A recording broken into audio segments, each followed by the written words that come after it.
YouTube? The Old Soldier coming at you again this morning from Robeson County, North Carolina. Just outside of the little old town of Parkton.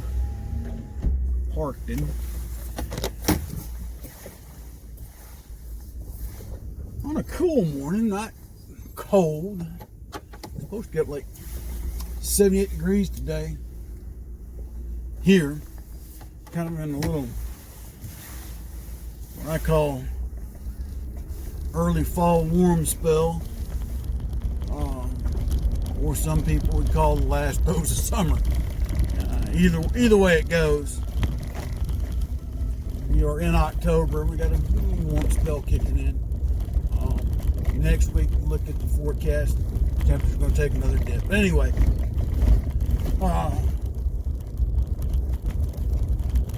what to talk about this morning?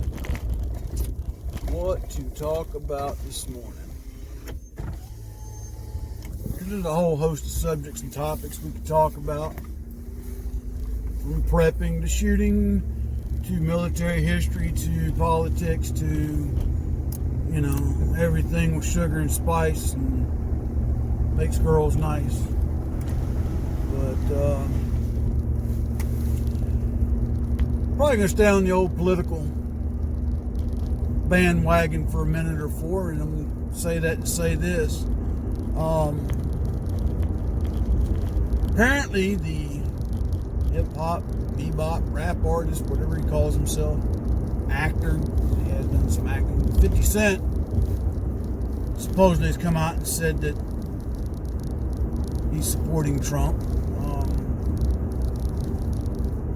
There was a meme on there showing the tax rates in New York and New York City under Joe Biden's plan. He was like, you know, blank this, vote Trump. And apparently another rapper, Ice Cube, Ice Pick, whatever, he made a better actor than he ever did in the music industry, I think. I'm not a big fan of rap, okay, folks? Just put that out there. Hate me if you will, if you want for that. I don't care. I just, to me, it's no. At least today, no. You know, I can tolerate the old stuff like, you know, LL Cool J and Run DMC, you know, and that's about the extent of it. But that's neither here nor there. The point I'm getting at is you've got two fairly prominent black celebrities that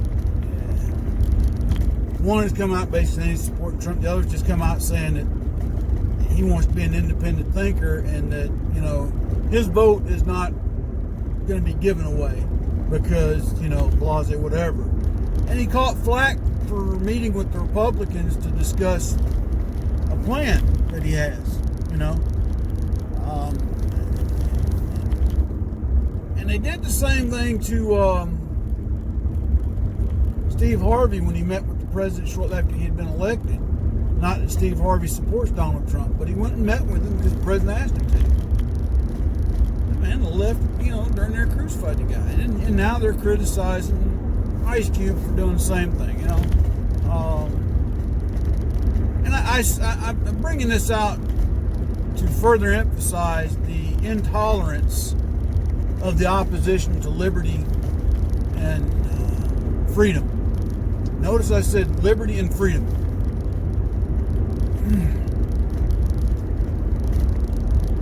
Because if you've looked at how far left the Democratic Party has moved itself, it's really on the verge of coming out and saying, nope, we're just, you know, we're Marxist communists. Part of that is because another thing you've noticed about these protesters and these protests, they have no respect for private property whatsoever. None. They don't care about whose businesses they destroy.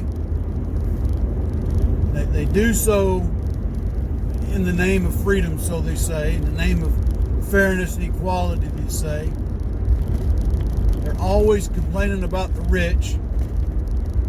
Well, a wise old man once told me, a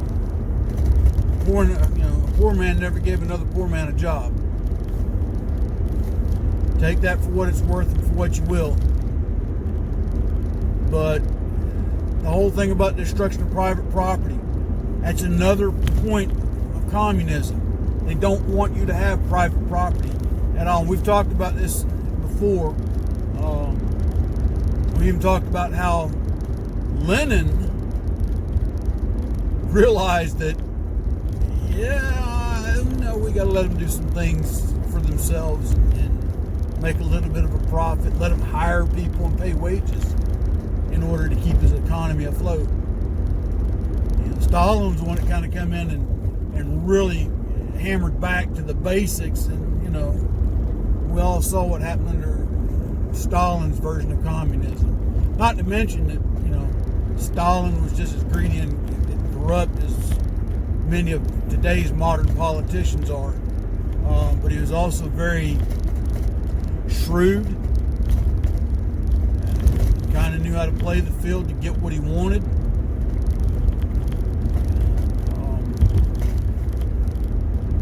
And then it went on from there. Of course, the other part of communism that we see at very ugly head here is violence as a means to an end.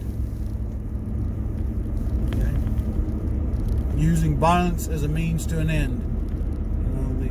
This modern communist movement don't care about who gets hurt.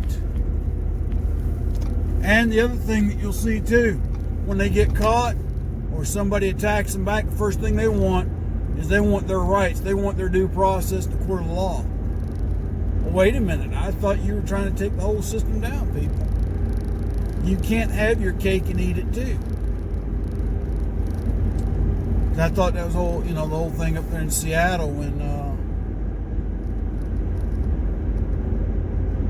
certain groups were doing certain things to them within their own. It's like now all of a sudden they wanted the police to come in and do something. Well, it's not how the police operate. It's not how the police operate. In other news, reading something where 118 Seattle police officers have quit the Seattle police force, and predictions are that more will follow suit in the coming weeks. The governor of South Dakota put a word out to them. Come to my state and apply here. We'll be glad to have you. Which I thought was awesome.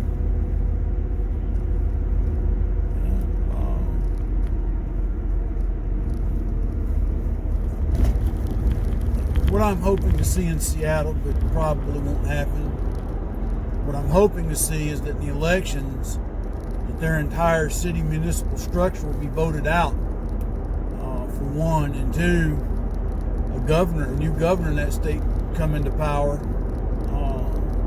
that's willing to back his police department, his law enforcement, willing to do what needs to be done to maintain law and order within his state.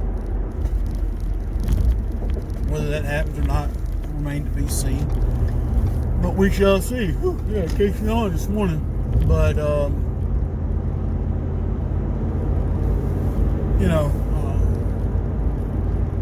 this whole movement to defund the police, though, I think part of it too, though, and I've talked about it before, and Uncle Al's even talked about it in his channel. It's about how using certain cities in the East Coast as a touch-off point to bring in a larger group of communist enemies to do things. Like I said, I'm a firm believer that what's going on in Seattle and Portland is a forerunner of what they're going to try to do after the election, one way or the other, and see what they can do and get away with before people get to a breaking point. Like I said, Seattle, the only reason they broke up that little autonomous zone they had was when protesters showed up at the mayor's house. The mayor's like, I can't have this in my house. No. So, but again, like the couple in St. Louis, I think it was St. Louis, that, were about to go to court over their charges of brandishing weapons and other things, because they were protecting private property. Like I said, they could have had better weapons handling training than what they were showing on camera. But they have a right to protect their property. and the people come through that gate came through a private access on private property. Again, the communists have no respect for private property. They don't want people to have private property, nor private ownership of a business. None of it.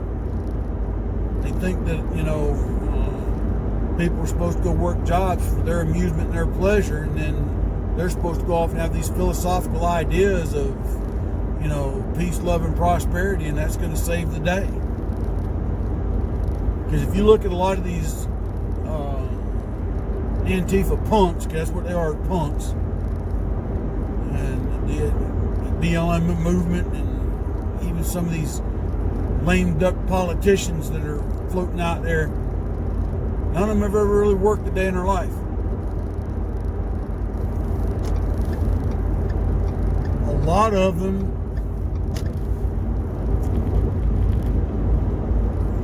still live at home with mom and dad.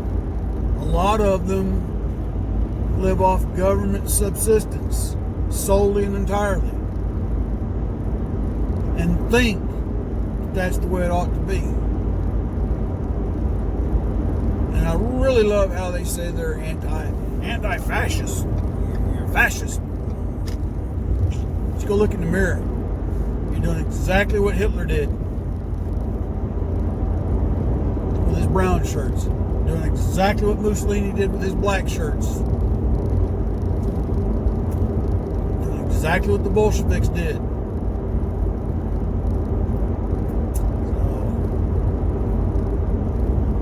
Anywho, all I can tell you, folks, is in the coming days, as this election starts to draw to a close, just make sure you got enough food for at least 3 months. Things of that nature. Stock up on some over-the-counter medicines.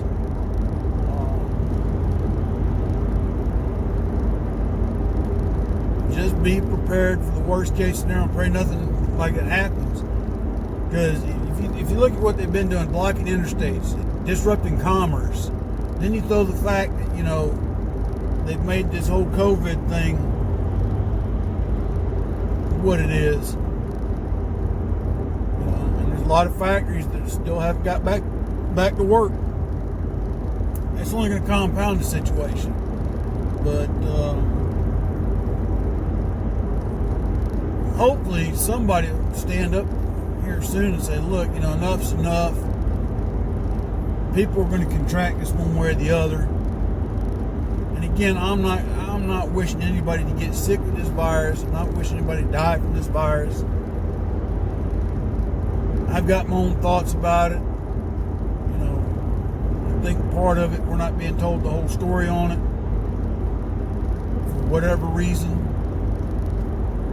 Personal opinion is it was sent over here by China via agents of the Democratic Communist Party in the U.S. to create chaos and havoc. That's just my opinion. So again, my opinion. Everybody's entitled to their own opinion. And as Vice President Pence said, we're just not entitled to our own facts. But that's my opinion of the virus. But with that being said, folks, take care of yourselves. Watch out for yourselves.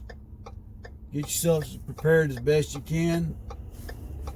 Pray that our great nation will start to turn in the other direction.